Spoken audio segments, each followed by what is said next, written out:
Hello everyone, welcome to my YouTube channel. आज हम इस वीडियो में कक्षा 11 का एनसीईआरटी सिलेबस के अंतर्गत चैप्टर नंबर 3 सरल रेखा में गति मोशन इन स्ट्रेट लाइन शुरू करने जा रहे हैं। इस सीरीज के अंदर हम कक्षा 11 के एनसीईआरटी से सिलेबस से संबंधित सभी चैप्टर्स को बारी बारी से कवर करेंगे। इसलिए अगर आपने मेरे चैनल को सब्सक्राइब नहीं किया तो पहले सब्सक्राइब जरूर करें और वीडियो अच्छा लगे तो उसे लाइक शेयर जरूर करें। तो आज का टॉपिक जो है डिस्टेंस, डिस्प्लेसमेंट, स्पीड, वेलोसिटी, ये क्या होते हैं इसको समझते हैं।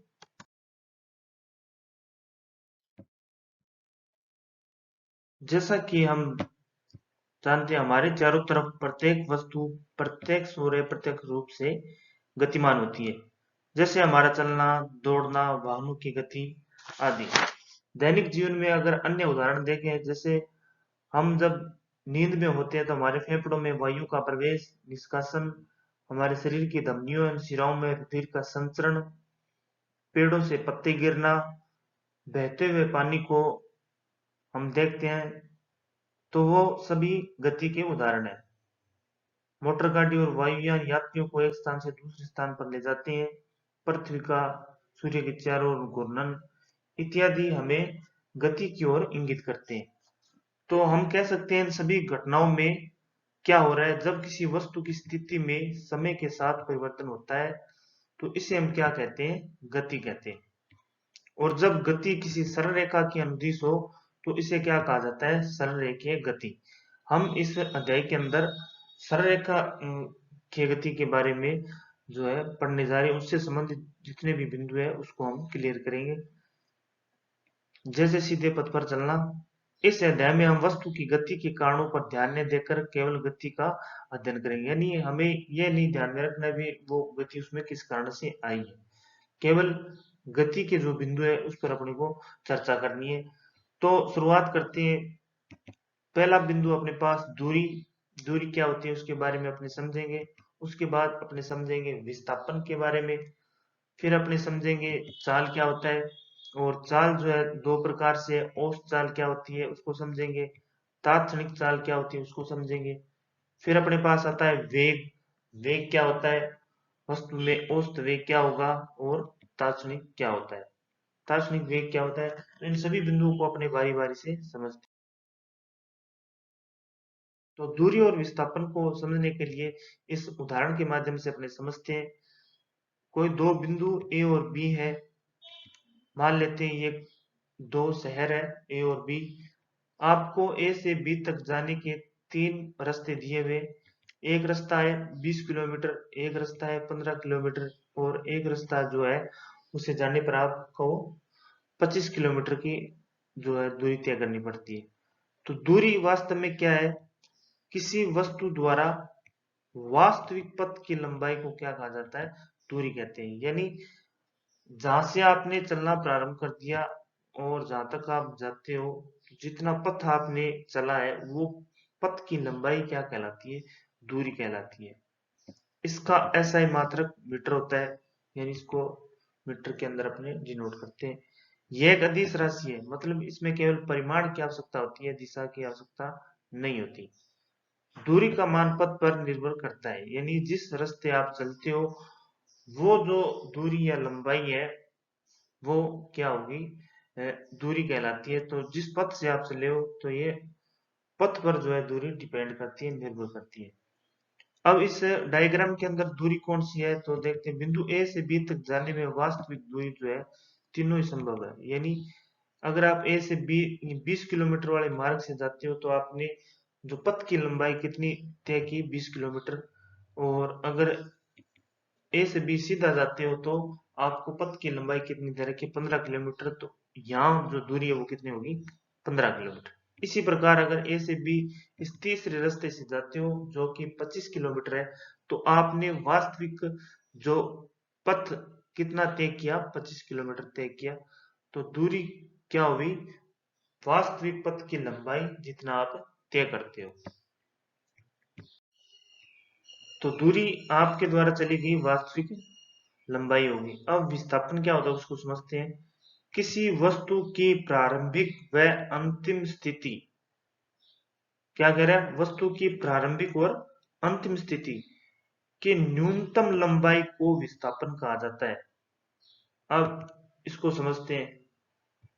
अगर अपने ए से बी इन तीनों रास्ते से जाते हैं तो प्रारंभ कहां से करो आप, ए से, और आपका अंतिम जो बिंदु है वो आप कहां पहुंच गए, बी पर। तो अब देखते हैं आपकी प्रारंभिक स्थिति और अंतिम स्थिति के अंदर न्यूनतम दूरी कौन से मार्ग से आप तय करते हो, या ए से बी तक जो सीधी दूरी है, सीधी व न्यूनतम दूरी, वो विस्थापन कहलाती है। तो ए से बी तक जो 15 किलोमीटर आपको दिया है वो ए से बी तक की न्यूनतम सीधी दूरी है। तो ये क्या होगी, इसमें विस्थापन होगी। इसका भी ऐसा ही मात्रक मीटर होगा और यह सदिश राशि होती है। विस्थापन का मान पथ पर निर्भर नहीं करता है। विस्थापन का मान जो वस्तु की प्रारंभिक और अंतिम स्थिति है उस पर निर्भर करता है।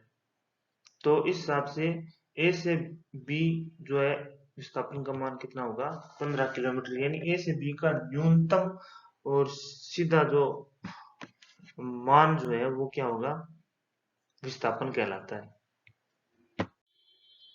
तो दूरी का, यहाँ आपने समझे, दूरी जो है पथ की वास्तविक लंबाई है जिस पथ पर भी आप चलते हो, लेकिन विस्थापन क्या होगा, वस्तु की प्रारंभिक और अंतिम जो स्थिति है उसकी न्यूनतम दूरी जो है वो क्या कहलाएगी, विस्थापन।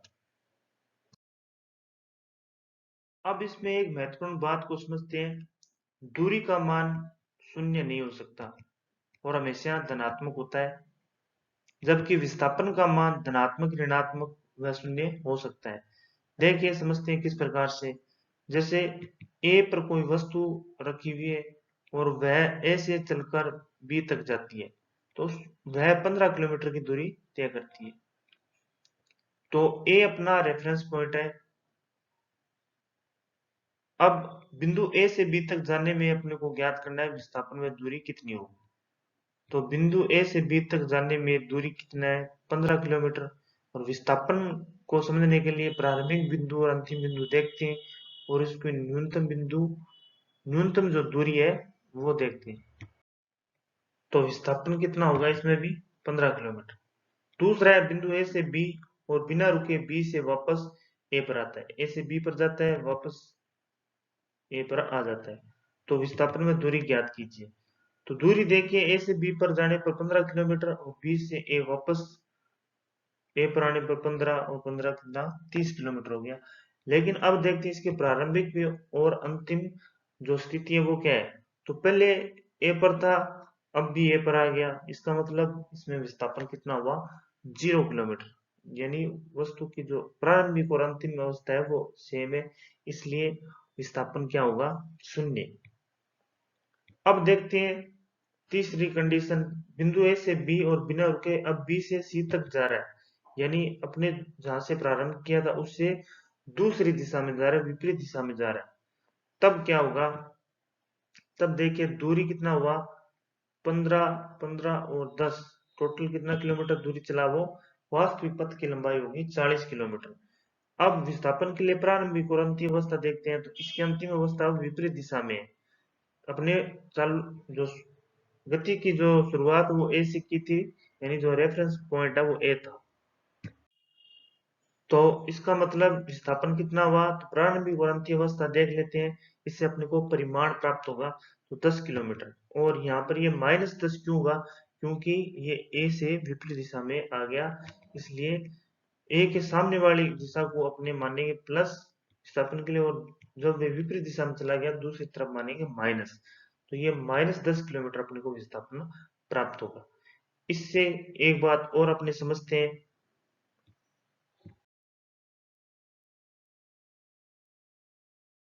तो इस उदाहरण से अपने को एक बात और समझ में, दूरी का मान विस्थापन से हमेशा ज्यादा होगा। यानी विस्थापन तो शून्य भी हो सकता है लेकिन दूरी कभी शून्य नहीं होगी, इसलिए दूरी ज्यादा होगी।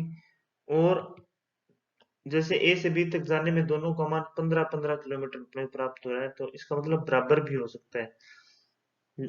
तो विस्थापन जो है दूरी से कम हो सकता है, बराबर हो सकता है, यानी दूरी हमेशा ज्यादा रहेगी।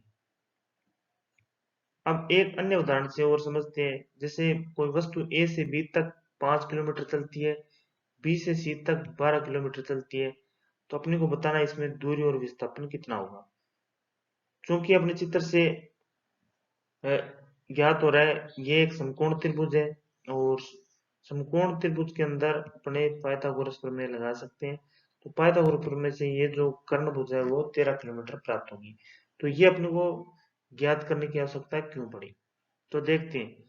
अब वस्तु की दूरी क्या होगी, जितना उसने वास्तविक पथ तय किया। ए से बी 5 किलोमीटर चला, बी से सी 12 किलोमीटर, टोटल कितना हुआ 17 किलोमीटर। अब अपने को विस्थापन देखना है, तो अपने बिंदु ए और सी की न्यूनतम सीधी दूरी देखते हैं। तो न्यूनतम सीधी दूरी इस डायग्राम में क्या बन रहा है, ये कर्ण बन रहा है, जिसका मान कितना होगा 13 किलोमीटर। तो इस प्रकार अपने दूरी व विस्थापन को समझ सकते हैं। अब इसके बाद आता है चाल।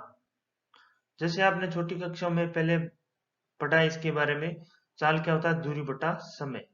इसका मात्रक क्या होता है, मीटर प्रति सेकंड, और ये अदिश राशि है, मतलब इसमें दिशा नहीं होती, केवल परिमाण होता है।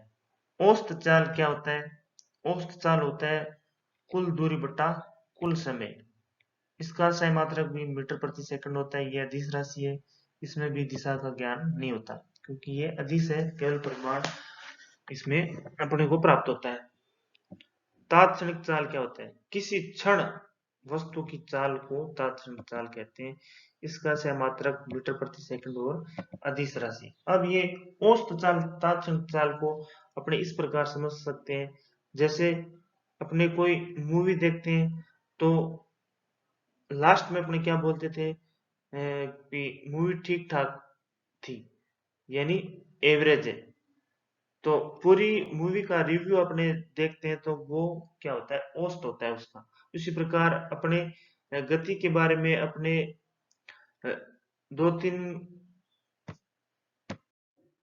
जैसे 2-3 घंटे में अपने कोई दूरी तय करते हैं, तो पूरी जो दूरी आपने तय की है, तो उसमें आपकी औसत चाल क्या रहे, समय के अनुसार आपने कितना जो दूरी तय की, उस औसत कहते हैं एवरेज। और दार्शनिक का मतलब होता है, जैसे मूवी के अंदर कहते हैं भी अपने को वो सीन बहुत बढ़िया लगा और वहां पर बहुत अच्छा था। तो किसी क्षण यानी किसी मोमेंट पर आपको जो अ, अगर गति निकालनी, चाल निकालनी है, तो उसको कहा जाता है तात्क्षणिक चाल, यानी किसी क्षण पर चाल जो होती है वो तात्क्षणिक चाल कहलाती है। इसी प्रकार वेग की, तो वेग का सूत्र होता है विस्थापन बटा समय। इसका ऐसा है मात्रक भी मीटर प्रति सेकंड, और यह सदिश राशि, यानी इसमें दिशा की आवश्यकता होती है। औसत वेग क्या होता है, विस्थापन में परिवर्तन बटे समय अंतराल। इसको मात्रक भी जो है मीटर प्रति सेकंड, और यह सदिश राशि है। इसको v बार द्वारा प्रदर्शित किया जाता है, डेल्टा एक्स बटा डेल्टा टी इसका सूत्र है। और डेल्टा एक्स का मतलब है स्थिति में परिवर्तन या विस्थापन में परिवर्तन, तो x2 माइनस x1 बटा डेल्टा टी समय अंतराल t2 माइनस t1। यहाँ x1 क्या चीज है, समय t1 पर इसकी स्थिति, और x2 समय t2 पर वस्तु की स्थिति, यानी वस्तु की स्थिति में परिवर्तन कितना हो रहा है प्रारंभ में और अंतिम में, और समय का अंतर जो है प्रारंभ में और अंत में, इसका अगर अनुपात निकाला जाता है, तो वो औसत वेग अपने को प्राप्त होता है। अब हमें ये औसत चाल, दार्शनिक चाल, इनकी आवश्यकता क्यों पड़ी, क्यों हम इनको ज्ञात करें। जैसे इस डायग्राम में देखते हैं, स्थिति और समय के बीच अपने को ग्राफ किया गया है, यानी वस्तु की स्थिति जो है समय के साथ परिवर्तन के बारे में इसमें समझते हैं। जैसे पहला ग्राफ है, वस्तु स्थिर है। ये कैसे पता लग रहा है, क्योंकि एक्स अक्ष के सापेक्ष समय जो है वो बदल रहा है, लेकिन वाई अक्ष के सापेक्ष देखा जाए, तो जैसे मान लेते हैं ये वाई का मान 5 है, तो टी बराबर 1 सेकंड पर भी 5 है, टी बराबर 2 सेकंड पर भी 5 है, टी बराबर 3 सेकंड पर भी दूरी वस्तु जो है मतलब 5 मीटर दूरी पर है। 10 सेकंड करें तो भी वस्तु 5 मीटर की दूरी पर है। इसका मतलब वस्तु एक जगह स्थिर है। एक समान गति का मतलब होता है जितना समय आप तय करते हो उतनी ही दूरी तय करते हैं। जैसे 1 सेकंड में आप 1 मीटर दूरी तय करते हो, फिर 2 सेकंड में 2 मीटर, 3 सेकंड में 3 मीटर, 4 सेकंड में 4 मीटर, यानी आप एक समान गति से चल रहे हो। अब तीसरा है असमान गति, यानी जब समय के साथ आपकी स्थिति जो है वो अलग अलग प्राप्त हो। तो जब समय के साथ स्थिति अलग अलग प्राप्त हो वहां पर अपने को औसत निकालना पड़ता है। तो इस गति के लिए अपने को क्या चाहिए, औसत चाल या वेग अपने कैलकुलेट करते हैं। इसी प्रकार तात्क्षणिक वेग क्या होता है, किसी क्षण वस्तु का वेग जो है वो तात्क्षणिक वेग कहलाता है। ये सदिश राशि है और इसका आशय मात्रक मीटर प्रति सेकंड होता है। तात्क्षणिक चाल का फॉर्मूला है v बराबर dx बटा dt।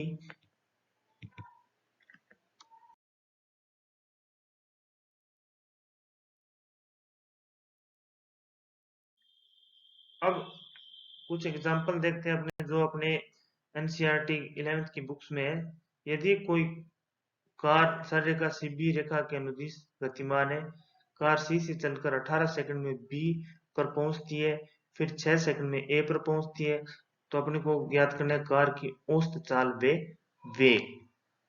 तो देखिए समझते हैं, बी वस्तु सी से चलती है और बी तक जाती है। तो सी से बी तक जाने में अपने दूरी डायग्राम दिए 360 किलोमीटर की दूरी है। तो औसत चाल क्या हुई, कुल दूरी बटा कुल समय। तो कुल दूरी 360 किलोमीटर और कुल समय लगा अपने को 18 सेकंड। तो ये कितना आया, 20 मीटर प्रति सेकंड। औसत वेग देखते हैं सी से बी के लिए, तो ये कितना आएगा, 20 मीटर प्रति सेकंड ही आएगा, क्योंकि प्रारंभिक और अंतिम जो स्थितियां इसकी उनके बीच की दूरी क्या है, 360 किलोमीटर है। यानी पहले 0 था, बाद में 360, और समय जो है पहले 0 था फिर 18। तो ये अपने को 20 मीटर प्रति सेकंड प्राप्त होगा। अब वो दूसरा कह रहा है सी से बी तक जाता है फिर ए पर आता है। तो इसमें देखिए सी से बी और ए तक जो ये जाता है तो क्या होगा, औसत चाल कुल दूरी कितना हुआ, तो सी से बी तक 360 और बी से ए तक आने में 120 किलोमीटर, और तो ये टोटल कितना हुआ 480 किलोमीटर। और कुल समय कितना हुआ 18 सेकंड पहले था, 6 और लगा तो 24 सेकंड। 480 में 24 का भाग देंगे तो ये कितना आएगा, औसत 40 की 20 मीटर प्रति सेकंड। औसत वेग देखते हैं तो डेल्टा एक्स बटा delta T X two minus X one बटा T two minus T one. ये कह रहा है प्रारंभ में अंतिम अवस्था जो है वो कितनी है इसमें, तो ए से बी की स्थिति को देखते हैं, इन दोनों के बीच न्यूनतम जो दूरी है वो 240 किलोमीटर है। तो अंतिम अवस्था कहाँ पर है इसकी, 240 किलोमीटर पर है, और प्रारंभ में वो कितना था, 0 पर। समय अंतिम अवस्था में उसको समय कितना लगा, 24 सेकंड, और प्रारंभ में था 0 पर। तो ये कितना आएगा, औसत वेग 10 मीटर प्रति सेकंड।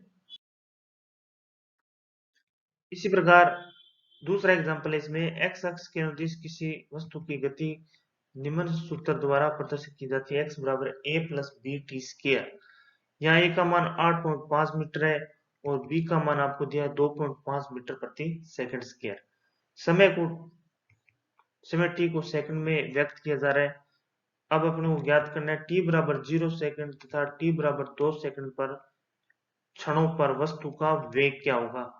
और दूसरा इसमें t बराबर 2 सेकंड तथा t बराबर 4 सेकंड के मध्य वस्तु का औसत वेग क्या होगा। तो अब अपने को इसमें जो समीकरण दी हुई है वो स्थिति दी हुई है, तो अपने पता है स्थिति से वेग कैसे निकालते हैं, v बराबर dx बटा dt। यानी अपने को एक्स का अवकलन करना है टी के सापेक्ष, तो ए प्लस बी टी स्क्वायर पद है। अवकलन के बारे में हमने पहले की वीडियो में समझा था, अगर आपने वो वीडियो नहीं देखी है तो डिस्क्रिप्शन में जाकर वो वीडियो देख सकते हैं। तो यहाँ से ए कांस्टेंट राशि है, बी टी स्क्वायर का अवकलन करते हैं तो 2bt आएगा। अब दो बी का मान 2.5 दिया हुआ है, तो इस टोटल कितना हुआ 5t मीटर प्रति सेकंड अपने को वेग प्राप्त होता है। अब प्रश्न में जो बोला अपने को t बराबर 0 सेकंड पर वेग निकालेंगे, तो t का मान यहाँ 0 रखेंगे, तो t बराबर 0 पर वेग 0 मीटर प्रति सेकंड। t बराबर 2 सेकंड पर बात करते हैं वेग का मान, तो t का मान 2 रख देंगे तो अपने को प्राप्त होगा 10 मीटर प्रति सेकंड। ये तात्क्षणिक वेग है, किसी क्षण पर अपने को निकालना था। अब अपने को बात करते हैं औसत वेग की, तो इसने बोला t बराबर 2 सेकंड से t बराबर 4 सेकंड के मध्य अपने को बताना है। तो t बराबर 2 सेकंड के लिए वस्तु की स्थिति कहाँ थी, ये देखते हैं अपने x बराबर a plus b t square, तो a का मान 8.5 प्लस b का मान 2.5 टी स्क्वायर है, इसलिए 2 गुणा 2, इसको हल किया तो 18.5 अपने पास प्राप्त हुआ मीटर के अंदर। दूसरा t बराबर 4 सेकंड पर अपने को वस्तु की स्थिति देखनी है, तो x बराबर a plus b t square से निकालते हैं, तो ये कितना 48.5 मीटर। औसत वेग का सूत्र लगा देंगे, तो डेल्टा एक्स बटे डेल्टा टी। डेल्टा एक्स अपने पास x2 माइनस x1, x2 का मतलब अंतिम अवस्था 48.5 मीटर पर है, प्रारंभिक अवस्था 18.5 पर है, क्योंकि वो t बराबर 2 सेकंड पर अपने को पूछ रहा है। समय जो है 4 और 2 सेकंड, प्रारंभ का 2 सेकंड से कर रहा है और अंतिम 4 सेकंड पूछ रहा है, तो इसको हल करेंगे तो कितना आएगा 15 मीटर प्रति सेकंड। तो इस प्रकार से अपने वेग, औसत वेग, चाल, दूरी, विस्थापन, इनसे संबंधित जो प्रश्न है उनको हल कर सकते हैं।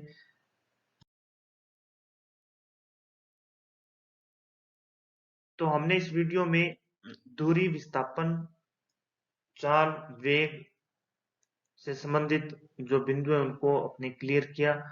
आगे की वीडियो में हम जो है तात्क्षणिक वेग और चाल के ग्राफीय निरूपण द्वारा उनको समझेंगे।